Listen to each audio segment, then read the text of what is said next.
Hello, everyone, and welcome to another episode of Hacks in the Wild by White Hack Labs. My name is David Harris, and I'm a partner at White Hack Labs and an attorney in Miami. I would like to talk about a massive supply chain attack that took place in the past 3 months. This breach has snowballed into an astonishing amount of damages exceeding hundreds of millions of records of personal information and other data being available for sale on the dark web.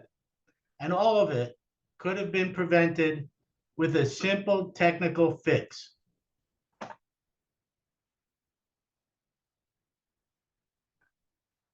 Snowflake breach was a massive supply chain attack.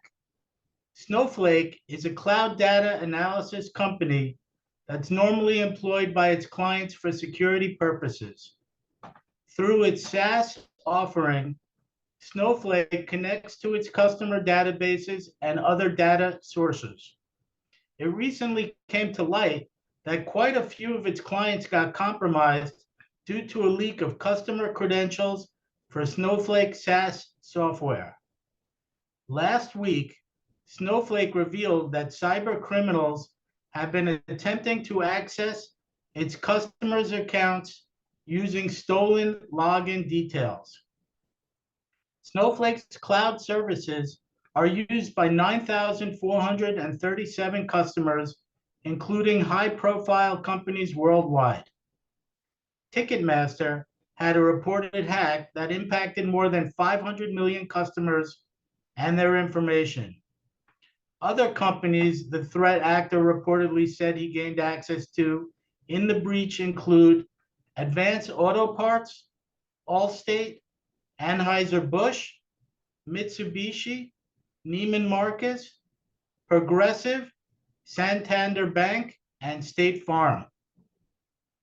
Snowflake acknowledged that threat actors used login details to accounts that had been obtained through InfoStealer malware, which is designed to pull usernames and passwords from devices that have been compromised. At Santander Bank, which employs 200,000 people worldwide, including about 20,000 in the UK, has also confirmed data has been stolen. Information stolen during a major data breach affecting millions of Santander customers and all of its staff earlier in May has been listed for sale on the dark web. This includes financial data linked to 30 million existing Santander customers, including their credit card details.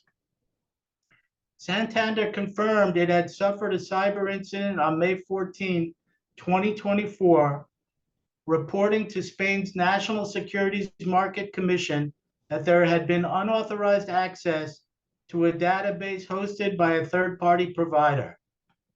The third-party provider they are referring to is Snowflake. Santander said, following an investigation, we have now confirmed that certain information relating to customers of Santander Chile, Spain, and Uruguay, as well as current and some former Santander employees of the group, have been accessed, it said in a statement posted earlier this month.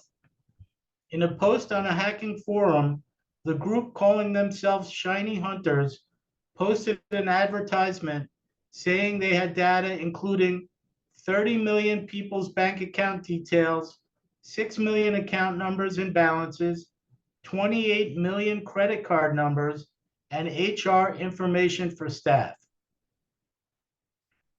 Problems also happened at Ticketmaster. Ticketmaster, parent Live Nation, has announced a breach in its SEC filings last month. A spokesperson for Ticketmaster told TechCrunch that its stolen database was hosted on Snowflake.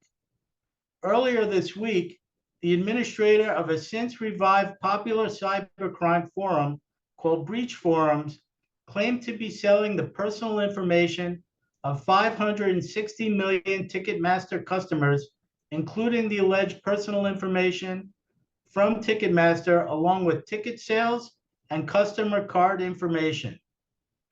Until now, Live Nation has not commented on the data breach. Earlier this week, Australian authorities confirmed it was assisting Live Nation with a cybersecurity incident. Other problems at Advanced Auto Parts. Threat actors claim to be selling data from Advanced Auto Parts, a leading automotive aftermarket parts provider, stolen after breaching the company's Snowflake account. Advanced Auto Parts operates 4,777 stores and 320 WorldPac branches and serves 1,152 independently owned CarQuest stores. The massive archive of data stolen from Advance's Snowflake cloud storage environment includes 380 million customer profiles, including their names, emails, mobile, phone, address, and more.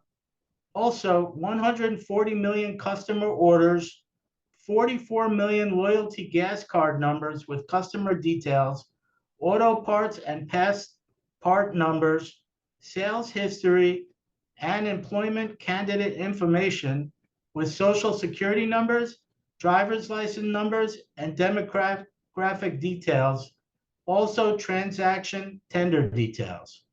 The company confirmed in a joint advisory with CrowdStrike and Mandiant that attackers used stolen credentials to target customers with multi-factor authentication disabled.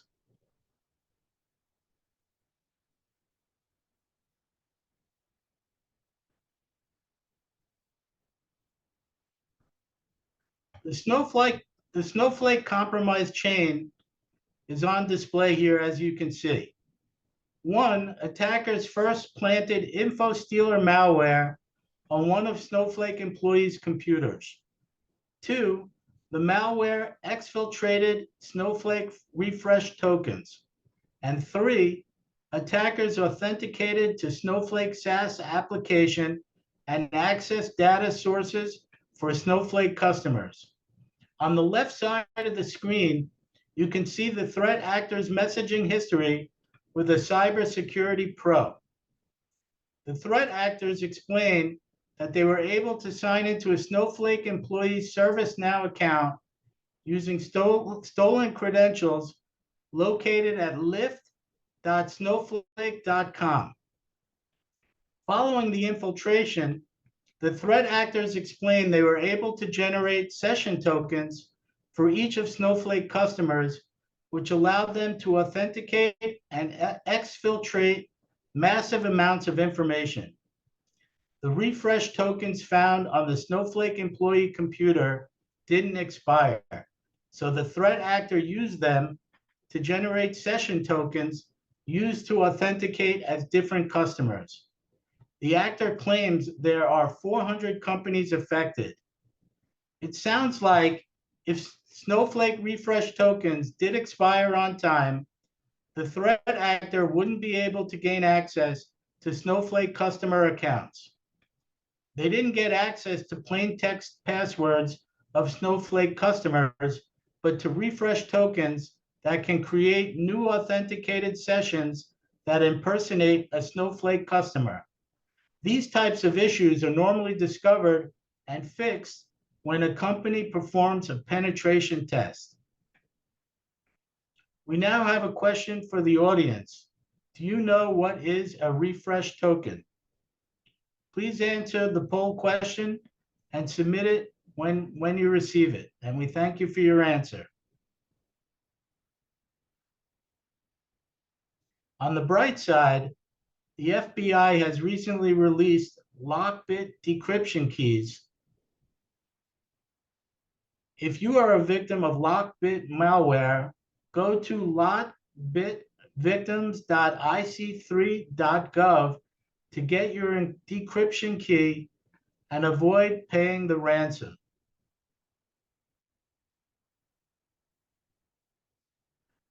Here we have data breach damages. Let's talk about 4 types of data breach damages listed at the top. The first is customer trust, followed by brand reputation, then lawsuits, and finally legal fines. Again, we have another question for the audience. Which breach damage type are you most concerned about? We will now send the question by poll, and we thank you for your answer. For those of you who are watching the stream, please post your answers in the comments section.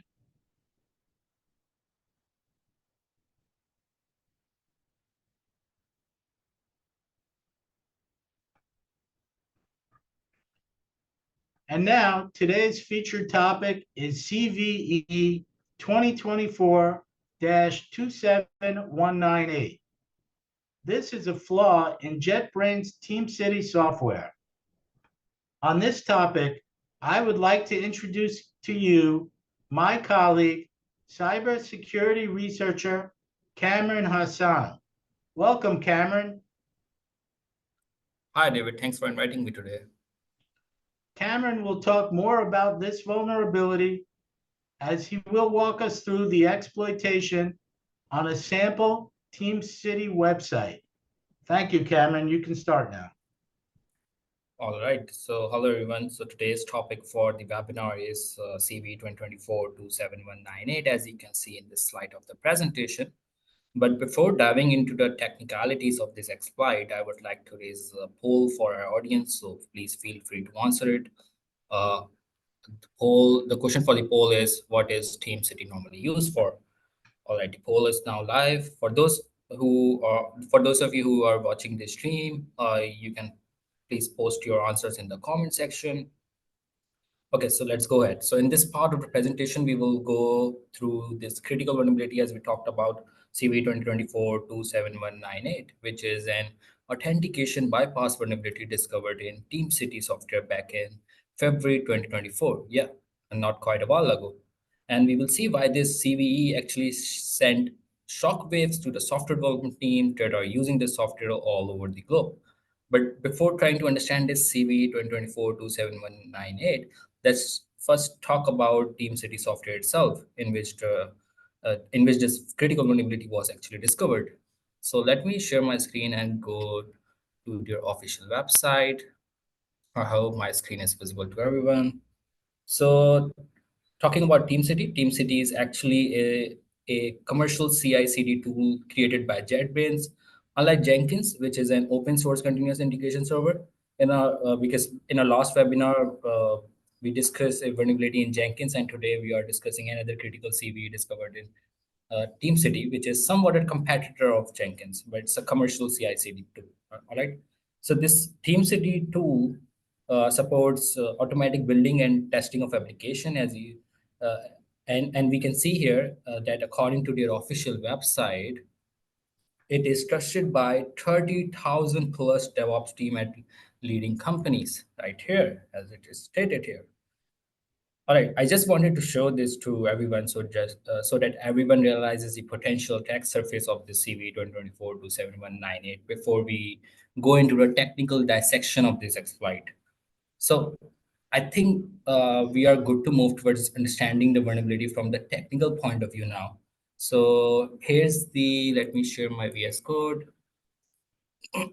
So here's the vulnerable code, which that made it possible for hackers to bypass authentication in all TeamCity on-premise servers having versions prior to 2023.11.4. So these are some snippets that actually resulted in the uh, that actually resulted in the vulnerability to take place in the first place. All right, so here in the first snippet, here we can see the vulnerability lies in how the base controller class of TeamCity handles certain requests. We can see here when a request is being serviced by a handle request internal method in the base controller class, and if the request is not being redirected right here, then then the update view if request has JSP parameter method will be called, right? And if we look into the update view if request has JSP parameter method itself, which is listed here below, we can see the variable is controller request with view name will be set to true if two conditions will be met. And what are those two conditions? So it will be set true the if the current model and view has a name right here, and the endpoint of the current request does not end with .jsp. And we can satisfy this by requesting a URI from the server that will generate an HTTP 404 response. 404 response means any endpoint which does not exist on the server, and we can actually find that out very easily, right, as an attacker. So such a request will generate an endpoint of like 404.html, which ends it .html and not .jsp. So the is controller request with view name will be Cameron, set to true because, yeah, Cameron, please. sorry to interrupt. I have a question for you. So the question from Yes. the audience is, what is a request that you are talking about now? So I will be showing what the request will look like with the actual payload that is needed to exploit this vulnerability in the TeamCity server. Okay. All right, so let's move on. So next we can see the method get JSP from request will be called right here, and we will be passing the request here in this method. And the result of this call will be passed to the Java Spring Framework model and view dot set view name method right here. So what will happen in this case? So the result of doing this will allow the attacker to change the URL being handled by the dispatcher servlet. So the question is, what is dispatcher servlet? So dispatcher servlet is basically something in Java Spring Framework. So what happens is when an endpoint is requested, so dispatcher servlet is responsible for matching that endpoint to the respective view controller. So it will check what endpoint it is being supplied, and it will actually connect it to the appropriate matching view controller where the logic uh, will be running, right? And so that means it will allow an attacker to call an arbitrary endpoint if they can control the content of this JSP from request variable right here. And to understand how we can do that as an attacker, how an attacker basically can specify an arbitrary endpoint, we can inspect the get JSP from request method, which is listed down here. So this method will retrieve the string value of an HTTP query parameter called JSP from the current request, and this string value will be tested to ensure two conditions: that it should ends with .jsp string, and it should not contain the restricted part segment like the admin endpoint, right? So if all these conditions are being met, then we can actually so the attacker can actually bypass the normal authentication of APIs, and they can call any authenticated API without having the actual access token. All right, so these were the core technical flaws. Let's see how we can leverage this vulnerability to exploit a authenticated endpoint. So I have a script right here, which actually is nothing but it just sends a GET request in Python. All right. So let's say our target endpoint where we would like to exploit this vulnerability to bypass authentication is this app/rest/server. So this endpoint basically provides version information of the server, nothing special, right? But this is an authenticated endpoint, so we cannot call it without having an authenticated token, authenticated access token, right? Here you can see is concatenating this string to with the target and with the base domain, which is localhost 8111. Because I already have a vulnerable version of TeamCity set up on my localhost port 8111. Let's So this is where I have the vulnerable version of TeamCity set up on my local host. Uh, so we'll be showing this proof of concept attack on our local environment. All right, so let's get back to the script. Here is the base domain, and here's the endpoint that we would like to request, but we do not have the, so, but as an attacker, the problem in hand is we do not have the access token, but we still want to actually bypass this authentication and call this. So let's see what happens when I simply call this endpoint, right? All right, so let's go to my terminal and run this Python script that will send a get request to this endpoint. All right, here you can see it actually gave us a 302 redirect response, and we were not able to actually call get 200 response, get a successful response from the API. We were not able to actually read the content of the uh, content of the version that it should be sending us, right? Because an authenticated request, we didn't send any authentication token, and why we didn't send it? Because we do not have it. So what's the turnaround? So what we can do as an attacker to how we can actually exploit this CVE 2024-27198 vulnerability and actually make this work and get a response of this API. So what we can do, uh, we can build our endpoint in a slightly different manner by satisfying all the conditions that are needed to exploit this vulnerability, as we review it in the code review that we have just that we were just doing right here. We were talking about how what conditions do we need to meet in order to actually bypass all these authentication, right? So let's go ahead and I will change the endpoint to look like this, and let's see, are we getting any success now? So let's run the script then. All right, so we have received 200 response along with the information we wanted, means we were able to successfully bypass the authentication in this endpoint. So let's talk about how was that made possible, how we as an unauthenticated attacker satisfied almost three requirements during our STT request in order to exploit this vulnerability. So let's go back and analyze this endpoint that we have just created as our payload. So here we first try to request an unauthenticated resource that generates a 404 response. And we did it by simply calling any endpoint that we know does not actually exist on the server. And so we can actually choose any arbitrary string here. So I can say, let's do it like this. So we know this endpoint does not exist on the server, and we will still get the same. We should still get the same response, like 200 response right here. All right. And the second condition, we pass an HTTP query parameter called JSP, containing the value of an unauthenticated URI path that we wanted to access as an attacker. So this was our target endpoint, right? And we saw in the code review that if we pass the, the value of the endpoint that we would like the dispatcher servlet that we would like to send to the dispatcher servlet, we need to pass it in the value of this query parameter. JSP is equals to apps slash server.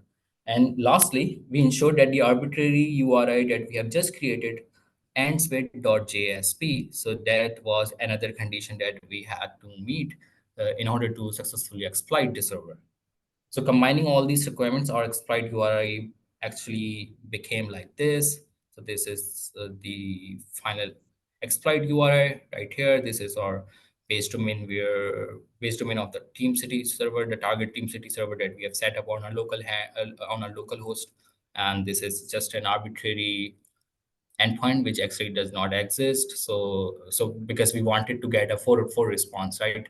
And in order to satisfy that condition, we actually trying to request here and an endpoint which does not exist. So, and the second condition was to supply the target endpoint that we would like to bypass the authentication in in this JSP query parameter of the request. And the last condition was that it should always end with .jsp, otherwise we will fail a certain test in the vulnerable code snippets right here. Like it should always ends with .jsp right here, as you can see. So in this way, we as an attacker were successfully able to call this authenticated endpoint with actually no authentication token, because we didn't have it, but that didn't stop us to call it, right? So we were able to successfully bypass it. So now we can use the same methodology to escalate our attack to get complete control of the TeamCity server. So we have a script right here that we can call. Let's call right here, and we will pass the target URI of our TeamCity server that is hosted on our localhost port 8111. So this script that we are about to run, so what it will do, it will try to automate the whole exploitation by registering a new user of our own choice and then getting a web shell from the TeamCity server. So let's try and run it. And this whole script will be actually exploiting the same vulnerability that we have just exploited for this specific endpoint, uh, REST, what it was, app/rest server. The same way we were able to actually bypass authentication on this endpoint to read the content, to read the version of the system, we can actually perform the same methodology, the attack vector on other APIs, other authenticated APIs, like the user creation API. If we look at this API, which ends with app/rest/users, so this API is actually responsible for creating new users, but but it's an authenticated request. But now we already have learned that how we can actually bypass the authentication for any for few of these APIs, and this is one of them. So what we can do, we can simply create our payload again in the same manner that we just did with our version information API, and this and in the payload we can actually send in the payload of this request that we will send here. We will actually send our own created our own selected username and password. So it will create a user in the vulnerable TeamCity server, and it will also grant that user the system admin role. So we will have the admin access as well. So let's go ahead and try to execute this script. All right, so it has added the user successfully. It has printed the username and the password and the user ID. Let's try to get a web shell as well. All right, so we were able to get a web shell. So all of this was actually uh, made possible just by exploiting the same vulnerability that we are talking about, CVE-2014-27198. And now we have the web shell, so we can read any file that is present on the server, hosting this uh, vulnerable TeamCity server, right? So in this case, we are running the vulnerable TeamCity server on a Docker container right here, as you can see. Cameron, I'm sorry, we have another question from the audience. So the question is, what is a web shell? All right, so web shell uh, is kind of a way that attackers try to get, so in order to get a command line access on the system.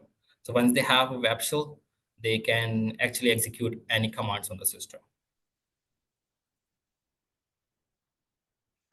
All right, Thank you. so what else we can do with this script? So we already know that it has printed us the username and the password of the user that it has created for us. So what we can do is just copy the username.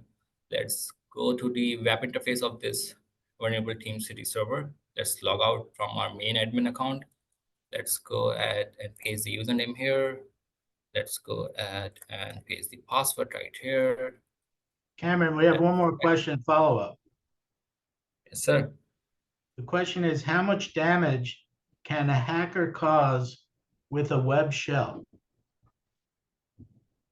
Well, it depends how much access was he able to get in the web shell that he has created for himself.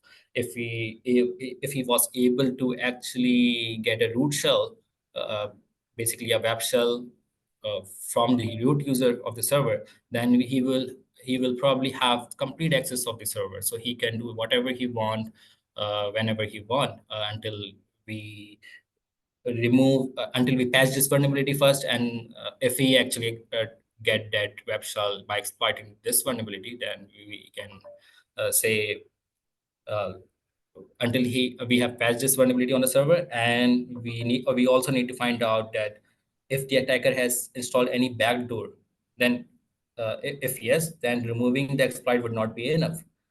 We will need to eradicate the complete foothold of the attacker.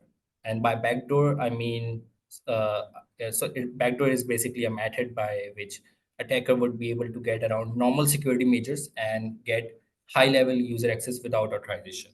So if he has installed any backdoor after exploiting this vulnerability and getting a web shell on our server, then we need to make sure there is no backdoor installed, and we need to perform some forensics to determine the whole foothold of the attacker after this exploit has taken place on our server.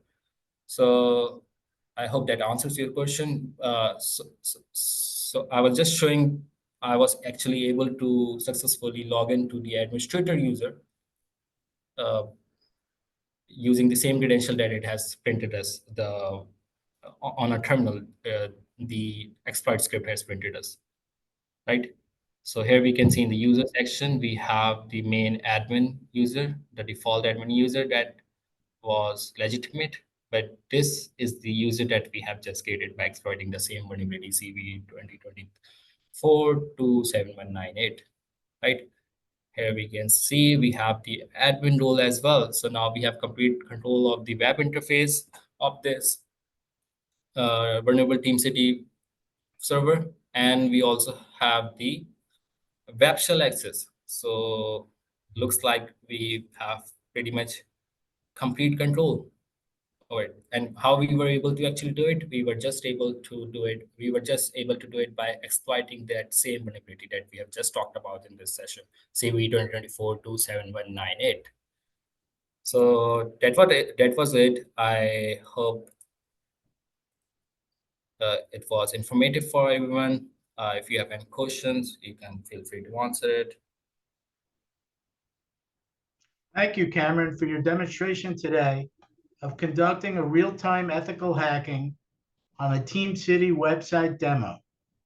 Remember that preventive hacking practice that Cameron just demonstrated for us today could have prevented damages of hundreds of millions of compromised records as a result of the Snowflake breach.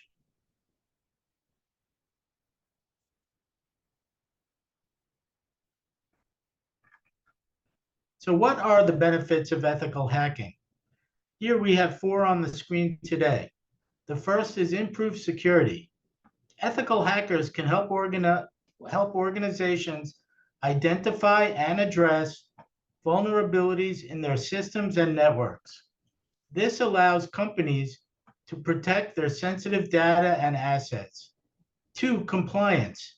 Ethical hackers can help organizations comply with regulatory requirements and industry standards for data security. 3, cost savings.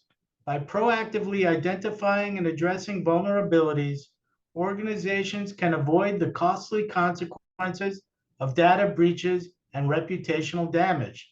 Finally, number 4, prevent a disaster.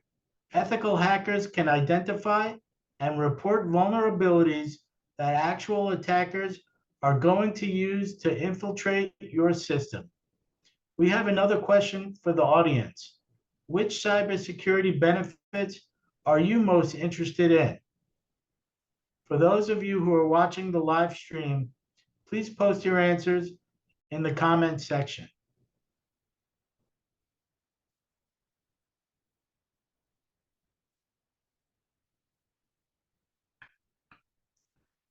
So the benefits of certification by using ethical hackers.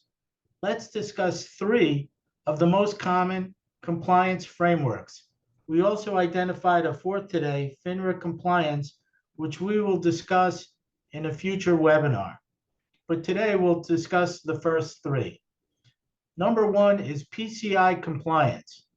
PCI is a global security standard for organizations handling payment card data, aiming to protect cardholder information and reduce fraud.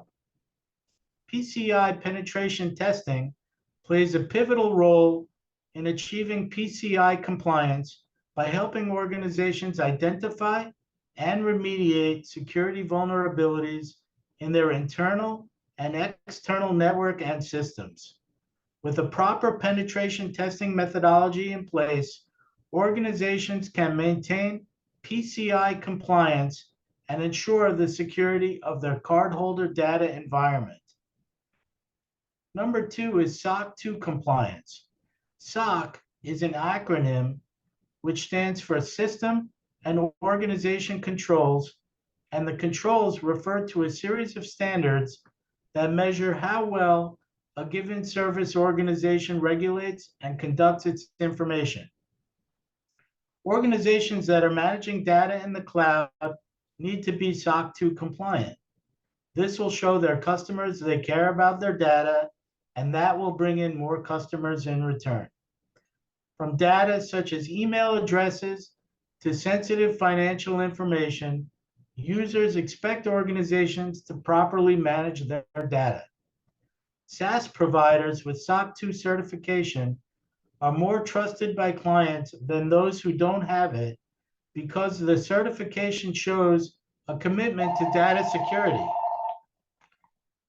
Companies with plenty of data to handle will more likely choose SOC 2 compliant SaaS providers to work with. Number three, HIPAA compliance.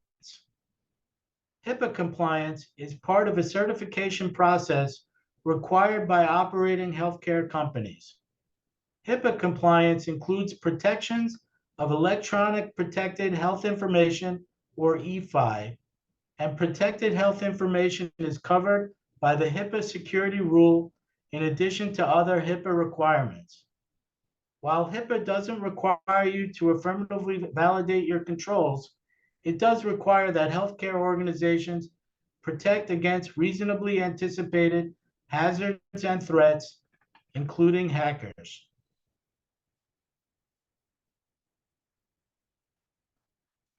So what is White Hat Labs and what do we do? One, White Hat Labs is a security testing and evaluation company. We discover security weaknesses before attackers do. Also, we help company managers, owners, and executives assess the risk of outside threats. We do this by providing red teaming and penetration testing that are essential in discovering how resilient your system is against cyber attacks by outside hackers. We also work directly with your team using our extensive security expertise to help research, detect, fix, and ultimately resolve all cybersecurity issues. Our goal is to be an extension of your security team to discover sources of risk, secure, and defend your organization. Finally, we give you an X-ray into your organization's security posture.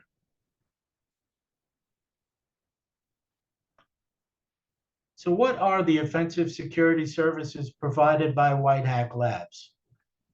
We offer two basic services. The first is a penetration test, also called pen test, which involves a set of ethical hackers who are asked to perform security testing of an organization's IT infrastructure, including their hosts, applications, and networks, with no element of surprise. The second basic service is a red team engagement, which goes one step further and appends social engineering with an element of surprise. The red team test aims to test the organization's threat detection and incident response abilities. A red team test replicates a cyber attack in real time, and your organization can assess its own ability to identify the threat and measures taken to remove the threat and minimize any damage. Do we have any questions from the audience today? Please submit them now, and we'll try and answer them for you.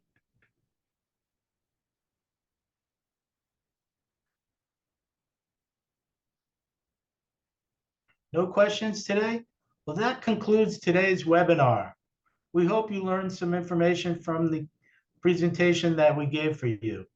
We have here on the screen some useful information, including our office phone number and email address. Also, you can find useful links to our social media pages to read more about us. Thank you so much for being with us today.